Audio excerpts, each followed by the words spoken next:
When my mother died, I was devastated. A big heart attack. She was unsavable and died instantly without suffering. It happened to be on Thanksgiving. We were getting done with our evening. My 3 sisters were getting ready to leave when my mother dropped dead. Just like that. My 2 brothers rushed over to her, but she was gone. We live in a small town without a big police department or hospital, so there was no discussion on whether to dial 911 or not. We didn't see the point in calling a $1,000 ambulance and wait 30 minutes just for her to be pronounced dead and be taken to some random holding place. We called a friend whose family owns a funeral home, and he was here within 20 minutes with a whole squad of morticians. They properly laid her in a coffin and gave us the option where to take her. We decided he would keep her until we figured out what to do. We had no idea how to do the burial, or even how to buy a gravestone, so I did my research. I found an ad for automatic online family plots. I loved the convenience, so I bought 7 for my 5 siblings' mother and I. I knew my siblings and I were young enough, so we weren't in the home stretch of life, but bought it for future's sake. The funeral happened within the next month. That time was very hazy. We brought along my father's urn and had a peaceful but sad time. I noticed me and my 5 siblings' names were already on stones, with a birth date and dash, but no death date. I found it sad that my mother would have to be alone for a while until we came along. I didn't know how fast they would go. My brother went with her soon after. A car crash. My 3 sisters died over the next few years. 2 peacefully, and 1 disappeared but was found later, strangled. My last older brother and I were all that were left. We knew one had to go, but we never knew when. I wasn't going to be the first to go. I was 28, he was 36. Too bad for him. Usually, I'd expect the natural way of old age, and that he'd go first, but it was taking too long. His 37th birthday, and he was still a healthy man. I felt one of us needed to be claimed by death soon. He had a few friends, but I was the only family left. He had no kids or current girlfriends, so how would he be missed? He died the 22nd of June. The town expected it. They knew one of us was due. They found it sad it was his birthday.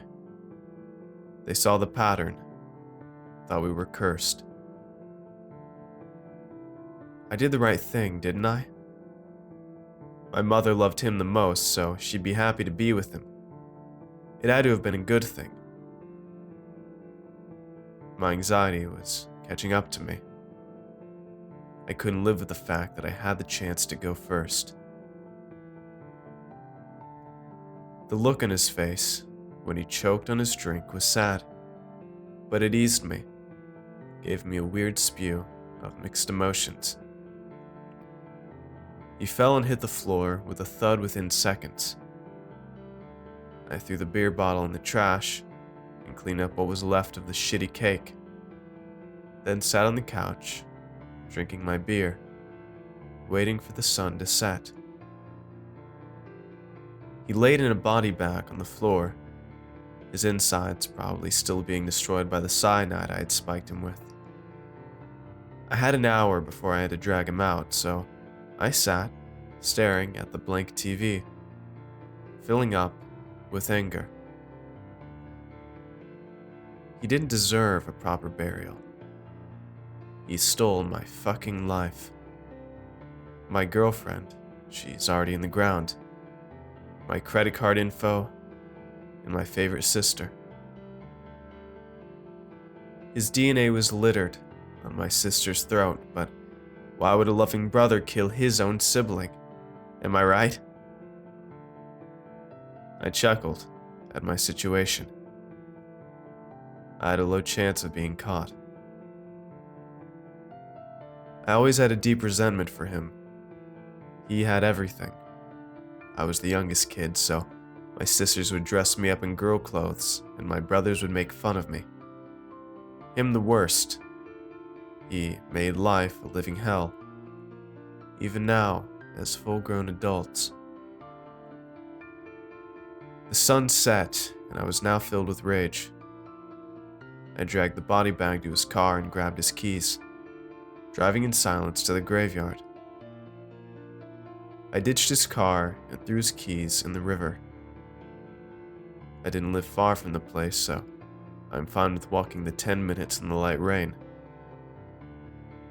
When I dragged his body back to the family plot, I called the town hall off of my phone, leaving a message saying he had disappeared and told them I'd email an obituary for if he never turned up.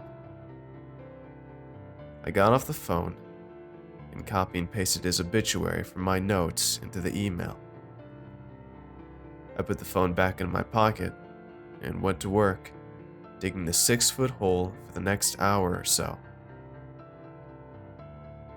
I threw his body back in the wet hole and started covering it.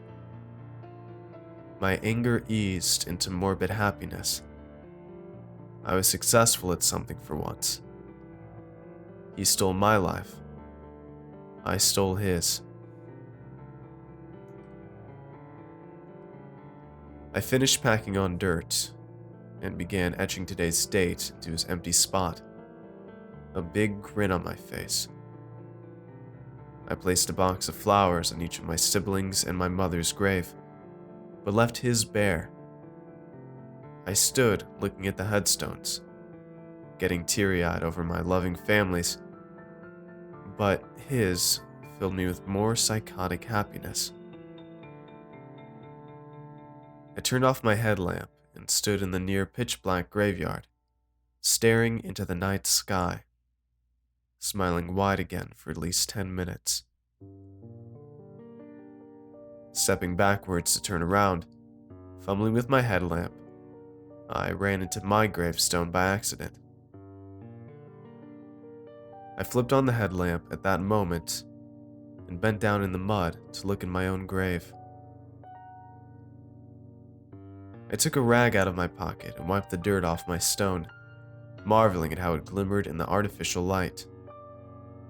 I finally did it. Fucking finally. I had won something. I won the game of life. Forget all the football and soccer matches he won. It now didn't matter. I had no one to be proud of me, standing there patting my back, but I didn't need it. I was happy with it. I stared at the gravestone, smiling wider than any person should ever be able to. I looked over again at the family graves, smiling even more. I hoped they were proud of me. I hope my brother was in hell. I looked back, giving my stone a final wipe of the droplets that had collected on it. I stared at it one last time, noticing something was off. There was a death date. June 22nd. I heard a crunch in the leaves and a laugh behind me.